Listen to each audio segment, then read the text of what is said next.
না। না। আপনি প্রেম ভালোবাসাকে বিশ্বাস করেন না? না। কেন? এমনিই করি না, বিশ্বাস হয় না মন থেকে। মন থেকে ছেলেদেরকে বিশ্বাস করেন না? ছেলেদেরকে বিশ্বাস করি না এটা বললে তো ভুল হবে, কারণ আমার তো বিয়ে শাদী বসতে হবে। জি। অবশ্যই বিশ্বাস করি, কিন্তু তারপর আমি ওগুলোর ভিতরে জড়াইতে চাচ্ছি না বা চাই না। সরাসরি বিয়ে করতে চান? হ্যাঁ। আর বিনা যৌতুকে না কেউ যৌতুক দিয়ে? যৌতুক দেওয়ার মতন সামর্থ্য থাকলে তো এখানে আসতাম না ভাইয়া। বিনা যৌতুকে বিয়ে করতে চান। আর সুপ্রিয় দর্শক, বিনা যৌতুকে দীপা বিয়ে করতে চান। ওনার বাড়ি লালমনিরহাট, ওনার বয়স হচ্ছে 22 বছর। আপু জি। 22 বছর। ওনার বাবা আরেকটা বিয়ে করেছে। দীপা কেমন মানুষ চান? মনের মানুষ সুন্দর চান না বান্দর চান? কেমন চান?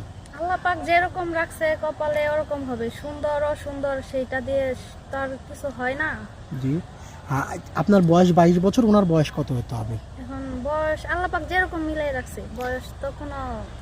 আচ্ছা, সব বিষয়ে যদি বোঝার পরে জানার পরে আপনার সাথে কিভাবে যোগাযোগ করবে? ভাইয়া আমার তো পার্সোনাল কোনো ফোন নাই, একটা ফোন ছিল ওটা আমি যে কোনো একটা কারণে বিক্রি করে দিছি। এখন